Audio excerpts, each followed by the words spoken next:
Assalamualaikum warahmatullahi wabarakatuh. Halo semuanya, selamat datang di video presentasi dari kelompok 1 yang akan membahas mengenai herpes viridae yang merupakan salah satu pokok bahasan dari mata kuliah mikrobiologi dengan dosen pengampu Ibu Dr. Evi Rofiati MPD, dan izinkan saya selaku moderator untuk memperkenalkan anggota dari kelompok 1. Yang pertama, Ariandi Abdul Aziz, lalu yang kedua ada saya Fadil Nurbaiti, yang ketiga ada Muhammad Iksan Ramdhani.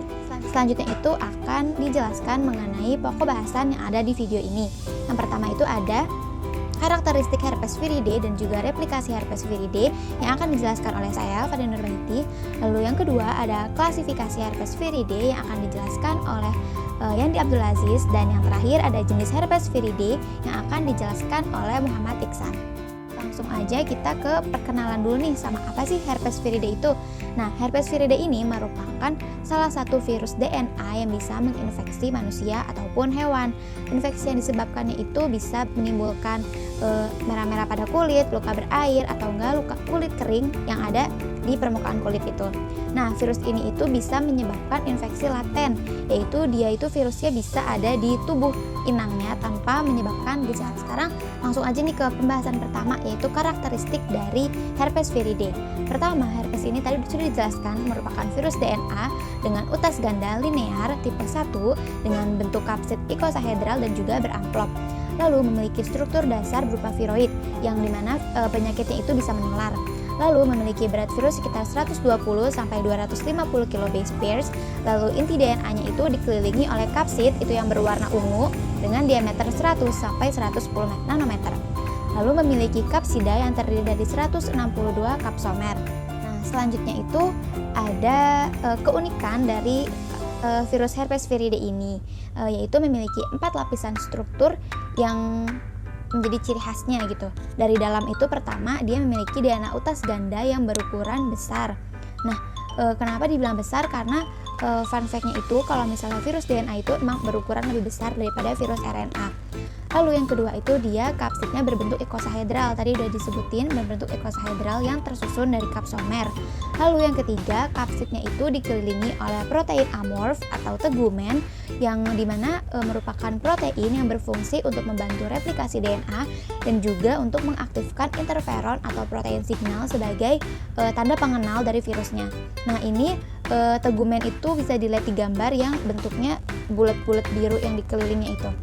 Nah, terus ada juga yang paling terakhir, paling luar itu ada bagian amplop. Amplopnya itu berupa lipid bilayer yang mengandung glikoprotein, poliamir, dan juga lipid. Nah, selanjutnya akan dibahas materi mengenai replikasi dari herpes viridae. Nah, replikasinya itu karena dia virus DNA, maka terjadi di dalam nukleus sel inangnya. Pertama, si virus yang merah itu akan masuk ke dalam ke dalam sel inang, nempel, lalu si virusnya itu akan terurai, jadi DNA-nya itu tanpa ada pembungkusnya lagi, dia bisa masuk ke nukleus sel inangnya. Nah, DNA yang udah masuk itu, gen yang awalnya itu akan mengkode enzim untuk bisa mereplikasi DNA. Lalu gen yang terakhirnya itu akan mengkode protein struktural untuk menyiapkan pada saat perakitan virusnya. Nah, perakitan virus itu juga terjadi di dalam nukleus, dimulai dari perakitan inti virus, kapsid, yang terakhir itu ada tegumen dan juga amplopnya. Nah, setelah virusnya itu udah matang, udah sempurna, baru deh virusnya itu keluar dari sel inangnya dan disertai dengan kematian sel inangnya. Baik, kita lanjutkan sekarang bagian klasifikasi herpes viridae. Klasifikasi herpes viridae terdiri dari 3 kelompok. Yang pertama alpha herpes viridae, yang kedua ada beta herpes viridae, dan yang terakhir ada gamma herpes viridae. Anggota dari subfamili virus herpes alpha dicirikan oleh siklus reproduksi yang sangat singkat, penghancuran sel inang yang cepat, dan kemampuan untuk bereplikasi di berbagai jaringan inang. Mereka secara khas membangun infeksi laten di ganglia saraf sensori. Subfamili ini terdiri dari virus herpes simplex 1 dan 2 dan virus Varicella zoster. Beta herpes viridae. Virus herpes beta memiliki kisaran inang yang terbatas. Siklus hidup reproduksi mereka panjang, dengan infeksi berkembang perlahan dalam sistem kultur sel. Ciri khas virus ini adalah kemampuannya untuk membentuk sel yang membesar, seperti yang ditunjukkan oleh infeksi cytomegalovirus manusia. Virus ini dapat menyebabkan infeksi laten pada kelenjar sekretory, sel sistem retikuloendotelial, dan ginjal. Gamma herpesviridae memiliki kisaran inang yang paling terbatas. Mereka bereplikasi dalam sel limfoblastoid in vitro dan dapat menyebabkan infeksi litik pada sel target tertentu. Virus laten telah ditunjukkan dalam jaringan limfoid. Virus Epstein-Barr adalah anggota dari subkeluarga ini. Selain itu, human herpesvirus 6 dan 7 mungkin paling baik diklasifikasikan sebagai gamma herpesvirus. Namun yang terakhir memiliki properti kisaran inang dari subkeluarga beta.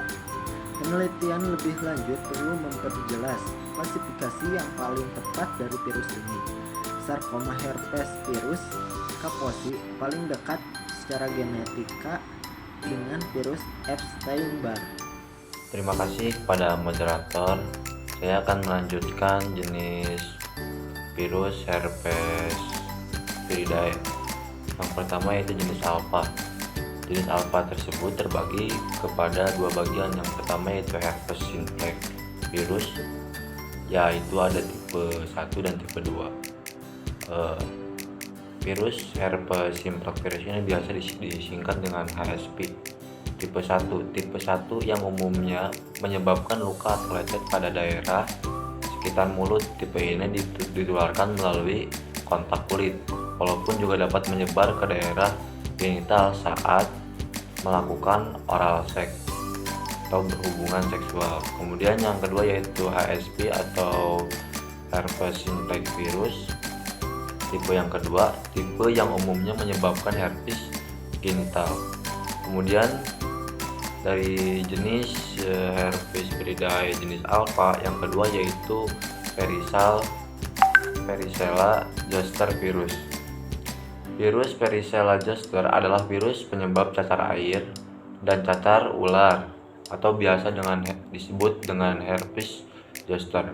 Inang dari virus ini hanya terbatas pada manusia dan primata saja, atau biasa disebut dengan simian. Struktur vertikal virus virion vertikal zoster berukuran 120 sampai 300 nm. Dan selanjutnya yaitu jenis virus herpesviridae jenis beta herpesviridae, yaitu terbagi kepada dua golongan. Yang pertama yaitu cytomegalovirus atau biasa disingkat dengan CMV. Kelompok virus ini yaitu kelompok virus herpes yang dapat menginfeksi dan bertahan di tubuh manusia untuk waktu yang lama. Virus ini dapat menular melalui cairan tubuh seperti air ludah, darah, urin, air mani, dan air susu ibu. Kemudian jenis beta herpesviridae yang kedua yaitu human herpesvirus 6 dan 7 atau biasa disingkat dengan HHV 6 dan HHV 7, merupakan jenis beta herpesvirus, yaitu kelompok virus herpes yang biasa menginfeksi tubuh dalam siklus yang panjang.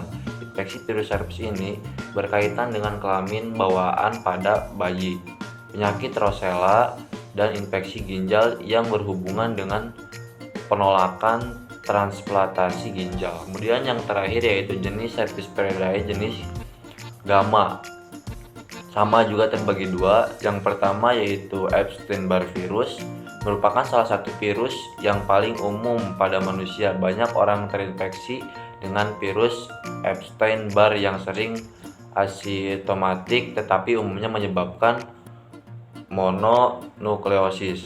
Kemudian jenis gamma yang kedua yaitu human herpesvirus 8. Virus herpes manusia tipe 8 adalah salah satu jenis virus herpes dari subfamili Gamma herpesviridae yang menyerang manusia. Virus ini menyebabkan sarkoma kaposi, kanker yang umumnya muncul pada pasien AIDS, dan juga penyakit cas lemah. Akhirnya semua pokok bahasan udah dijelasin semua nih. Kesimpulannya itu adalah Herpes viridae termasuk ke dalam virus DNA dengan struktur viroid yang bisa menyebabkan infeksi laten dan replikasinya itu terjadi di dalam nukleus sel inang. Klasifikasinya itu dibagi menjadi 3. Yang pertama ada alpha herpes viridae, mencakup herpes simplex tipe 1 dan 2 dan juga varicella zoster virus. Yang kedua ada beta herpes viridae, mencakup cytomegalovirus dan juga human herpes virus 6 dan 7. Yang ketiga ada gamma herpes viridae yang mencakup Epstein-Barr virus dan juga human herpes virus 8. Nah, terima kasih buat semuanya yang sudah menyimak. Semoga bermanfaat. Mohon maaf apabila ada salah kata. Assalamualaikum warahmatullahi wabarakatuh.